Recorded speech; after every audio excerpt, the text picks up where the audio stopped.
Welcome to the 3-Minute Drill. Joining us today is Seth Jones, author of Hunting in the Shadows, an account of how we've been pursuing Al-Qaeda over the past decade. We'll be using the official timepiece of the 3-Minute Drill, a Chick-fil-A wristwatch, which will go to Mr. Jones after he's answered a few questions in 3 minutes, and we will keep time. Welcome. Well, good to be here.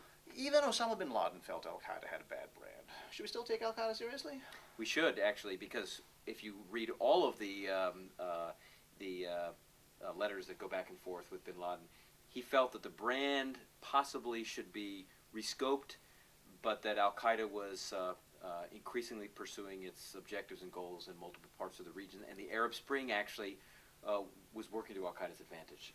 So without a doubt. So the Arab Spring, good or bad for us? It depends. Right now, not so good, because it's weakened a range of regimes and provided an opportunity for Al-Qaeda to establish a sanctuary in Syria, Egypt, Yemen, and multiple other countries. So what's been our biggest screw-up, the U.S.'s biggest screw-up since 9/11? I think what we've seen is radicalization particularly increased with the U.S. invasion of Iraq, with large numbers of conventional forces in Iraq, radicalized a range of individuals who have fought for Al-Qaeda's side. And what about post-Obama presidency, our biggest screw-up? Post-Obama's presidency, I would say our biggest screw-up potentially is one of looking towards Asia, where we have a serious problem in North Africa, the Arab world, and then South Asia. Who is the most dangerous terrorist alive right now? I think Al-Qaeda's number one, Ayman al-Zawahiri, is by far the most dangerous terrorist, at least for the United States.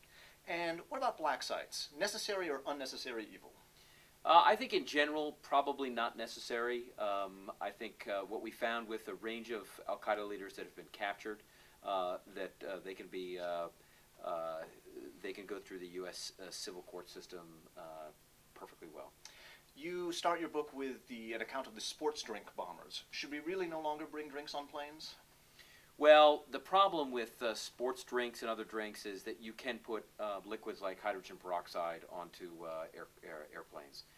It's something that Al-Qaeda's Yemen branch has looked very carefully at, so I think prohibiting some amount of liquids on planes is probably worthwhile at the moment. And including terrorism and non-terrorism, what is our biggest national security threat, would you say? Well, I think terrorism continues to be a major threat to the United States. We saw that 2 weeks ago with the Al-Qaeda in Yemen's attempted attack.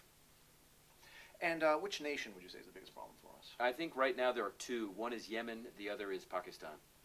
And how does this influence your views on Muslim refugees coming to the United States or other countries? It doesn't influence my view at all, because I think the percentage of radical extremists is very small.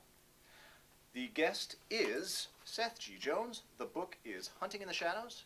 And thank you very much for participating in the 3-Minute Drill. It was an honor. Thank you. Thank you.